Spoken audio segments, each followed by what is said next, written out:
Mystery amid an anthrax outbreak in Africa. Only a fraction of the presumed cases in 5 countries have led to positive tests for anthrax.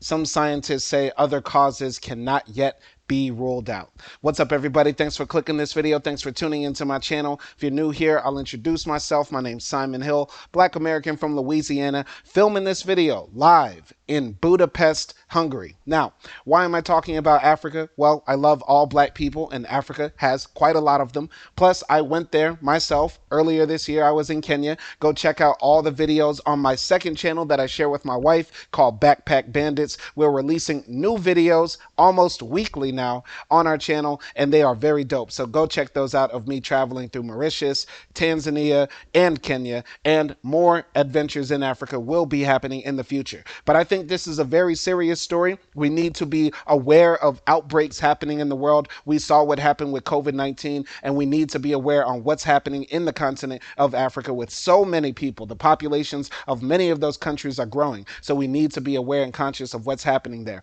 But before we start reading this text, what is anthrax? I don't even know, really. I'm going to be honest with you. Before clicking this, I thought anthrax was like a chemical weapon that was delivered in the form of a powder, because growing up in the U.S., you hear these stories about, Tom Brokaw got an envelope with some white powder and they thought it was anthrax. So let's find out what anthrax actually is. So anthrax is a serious infectious disease caused by gram-positive rod-shaped bacteria known as Bacillus anthracis.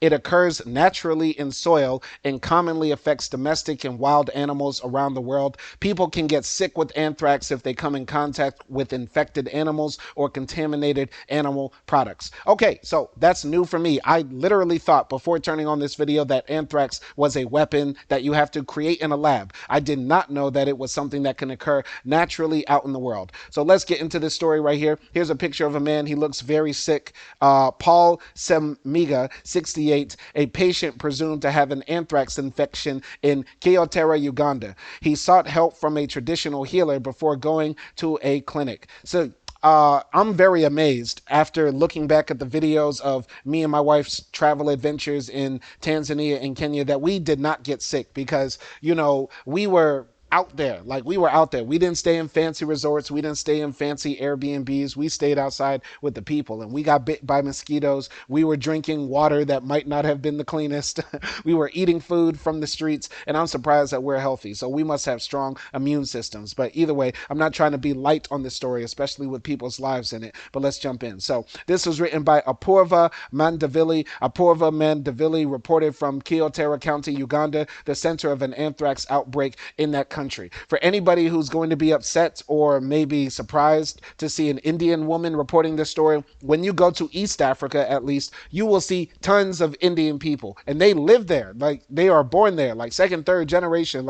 They've been there for a long ass time, and a lot of them were brought there by the British to work on plantations as indentured servants, like in Mauritius and to some degree in Tanzania and in Kenya. But others came very recently because of all the economic opportunity that's happening in Africa. And actually, when you go to East Africa, you will kind of be disheartened, if you're a Black person like me, to see that a lot of the Indians are benefiting from the economic developments happening in Africa and not so much Black people. I'm going to jump into the article now.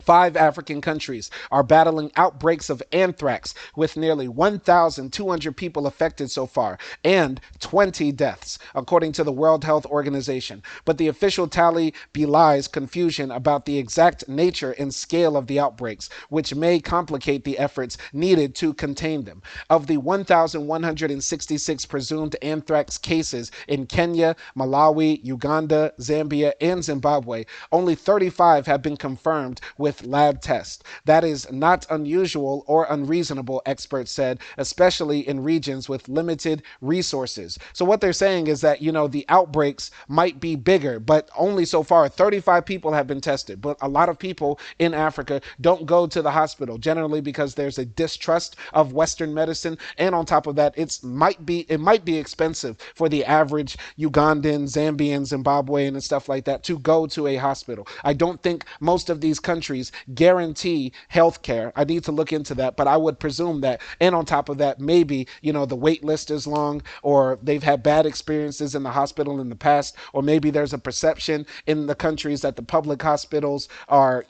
horrible and they'll give bad treatment. So that's probably why they don't have the testing, the actual numbers of the people who might have anthrax. But let's go here.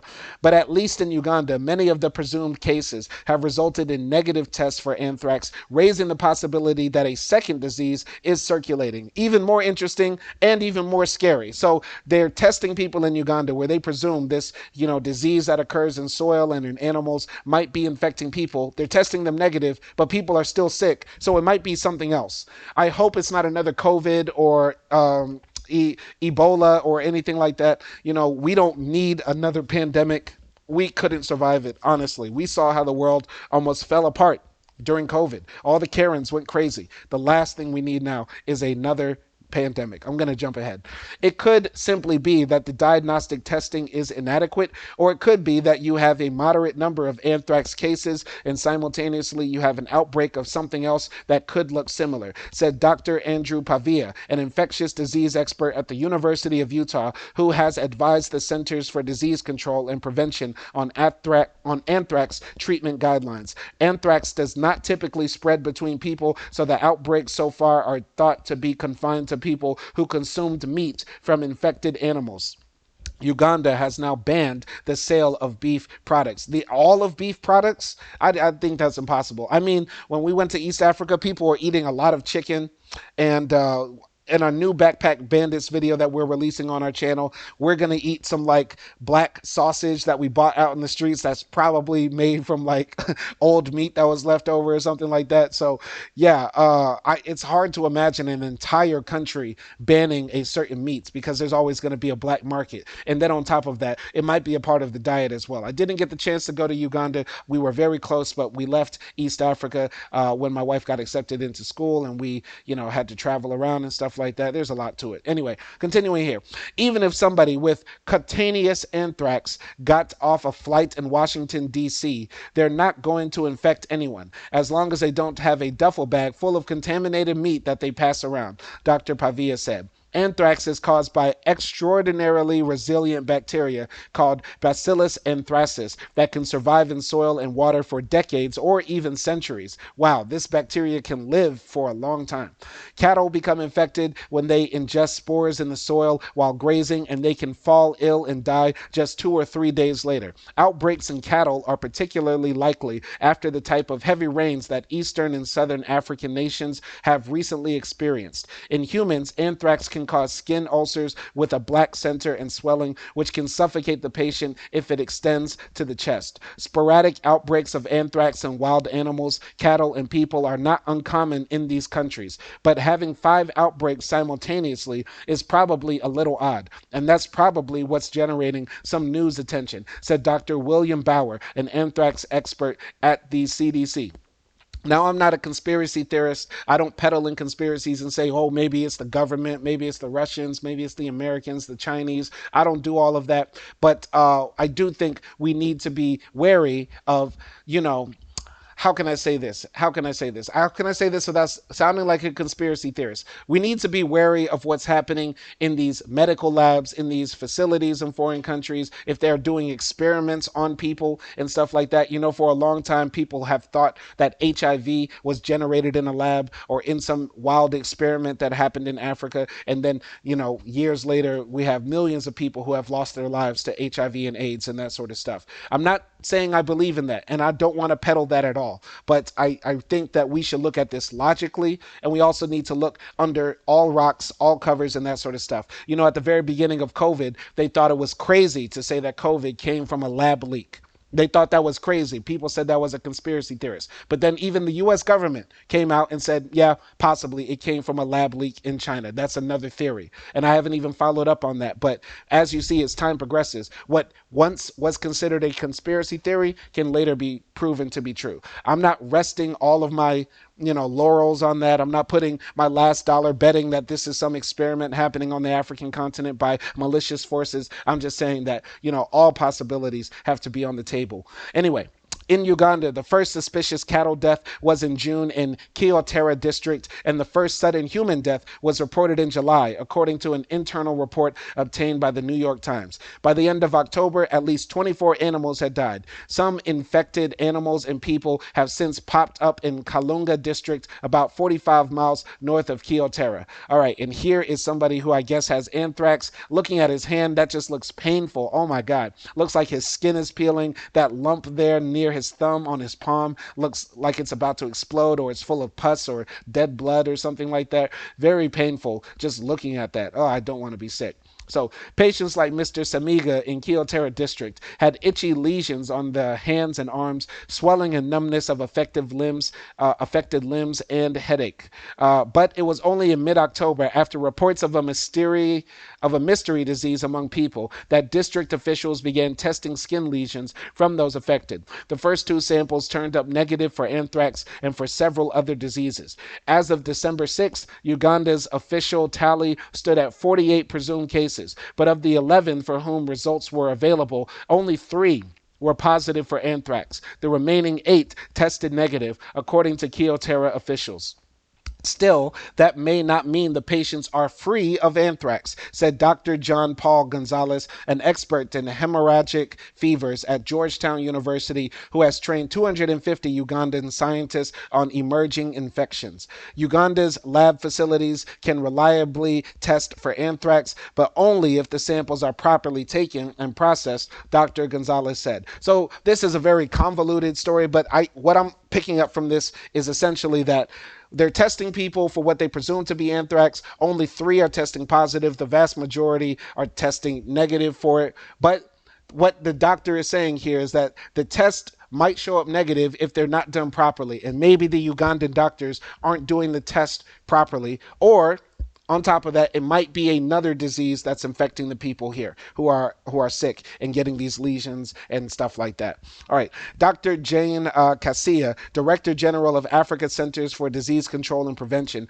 said officials were relying on the patient's symptoms as well as on known links to diseased cattle or contaminated meat, or to determine whether they had anthrax. Because we have confirmed cases, because we have these deaths confirmed due to anthrax, there is no doubt for us that this is anthrax, Dr. Kasia said. The patients in Kyotera district had itchy lesions on their hands and arms, swelling and numbness of the affected limbs, and headache. This was sometimes followed by swelling of the chest, difficulty in breathing, and death. Okay, so this is horrible. So if it's not testing for anthrax, it's obviously something very painful and very deadly that's going around, and they need to find that out. All right, that sounds very much like anthrax, Dr. Bauer said. While there is no vaccine for anthrax, Dr. Kasia noted, it is not available in Africa. Oh, sorry. While there is a vaccine for anthrax, Dr. Kasia noted, it is not available in Africa, where the disease is a far greater problem. This is inequity, and it's not acceptable, he said. See, this is the thing. We're all worried about Palestine. We're all worried about whether the Israelis are going to knock the Palestinians off the face of the earth. Meanwhile, we have people in Africa, people that look like you and me right now, going through these sorts of problems where they aren't able to protect themselves from a disease that we have the cure for. There is a vaccine for it. But I know there's some anti-vaxxer in my comments or watching this video right now that say vaccines cause autism. Vaccines cause erectile dysfunction or something. So we shouldn't send the Africans vaccines. They shouldn't get the COVID vaccine. God, I hate Americans so much. Our first world problems have distorted our minds, where we are so distrustful of the media, of scientists, of people who are intellectuals, that we don't even want to take vaccines. So many people died of COVID just because they didn't want to get the vaccine. But yet and still, we need to be caring about black people on the African continent, because dying from anthrax in 2023 is ridiculous. And unfortunately, there are still people that die every year from like the Black Plague or from polio and stuff like that. So there's a lot of medical inequity in the world, and we need to fix that. All right, I'm going to jump ahead. He added that Africa CDC was working closely with Uganda's Ministry of Health to help with the investigation, but officials in Kyotera face numerous hurdles in their attempts to identify and diagnose cases, according to the internal report. Suspected cases unwilling to show their skin lesions and allowing samples being taken, the report said. Some people with symptoms have given officials incorrect information or refused to provide information at all. Officials also lack enough cars and fuel to travel to affected areas areas and evacuate critically ill patients. So yeah, some people aren't talking to the cop, not talking to the cops, not talking to the doc. They don't want to talk to the doc. Maybe they don't feel comfortable sharing information and that sort of stuff. And then on top of that, the medical professionals don't have the means to go and help people. That's a shame. That's a shame. There needs to be more investment in the medical field and the medical industries and the medical sector in Africa to help our people. Going to continue here. Convinced that witchcraft is to blame for the disease, many patients eschew clinics for traditional healers. That has led to at least one death at a shrine in Kalunga. Paul Samiga, 68, a farmer, believes he fell ill after eating contaminated meat. He sought help from a traditional healer and took herbs for more than a month before he sought care at Calizio General Hospital in Kyotera. It is unclear whether Mr. Samiga has anthrax. Of the 8 patients treated at the hospital, test results are available for only 2. Both were negative for anthrax. But so far, Mr. Samiga seems to be responding to antibiotics, and the swelling in his arms seems to be receding, said Dr. Emmanuel Sekekuria. Secario. I cannot pronounce these names. I'm sorry. Sorry, guys. The hospital's medical officer. Why does everybody in Uganda have double S's at the front? Mr. Sesamiga, Mr. Sesekuyarero. Is this a common thing in Uganda? Very interesting names they have there. It is possible that those who tested negative for anthrax have cellulitis, a generic term for any deep skin infection, Dr. Sesekeru said, or they may have any number of diseases with similar symptoms. Rift Valley fever, a viral illness also seen in domesticated animals, for example, or infections with certain bacteria or with arboviruses like West Nile virus or even tick bites. Investigators should continue to consider these possibilities, Dr. Pavia said. One rule in outbreaks is that you don't close your mind off too early, and you always consider that there's a second pathogen or a second route of transmission, he said. Otherwise, officials may succumb to so-called confirmation bias, where you have a few cases of one thing, and so you really try hard to shoehorn other things into that diagnosis, but you turn out to be wrong, he said. Very, very interesting story. I pray for all the people that are sick out here getting this horrific disease. I hope we can find out what it actually is, but it is a bit worrying and troubling that, as the world continues to progress medically, we have artificial robots that can shrink to the size of like microscopic organisms that can go inside your body. Pretty soon we'll be able to heal so many diseases. Maybe there'll even be a cure for cancer in our lifetime. Meanwhile, in Africa, people are still getting anthrax. People are still going to witch doctors. People are still doing, homeopathic medicine to cure diseases that we have vaccines for or treatments for. And this needs to change. Not only does the inequality, the wealth inequality in the world needs to change so that, poor nations don't get sick and die. And meanwhile, rich nations get old and not have kids and live forever and that sort of stuff. And we need to actually make that change. And we also need to change that mindset that exists in some people that, modernity is something we should run away from. And this applies to people in Africa who are still stuck on like witchcraft and witch doctors and eating bush meat or something like that to get healthy. And this also applies to people like in my home country who are anti-vax, who believe getting the vaccine will make your dick fall off and all sorts of crazy stuff like that. So that's all I have to say about this story. My name is Simon Hill. Thanks for watching. Peace.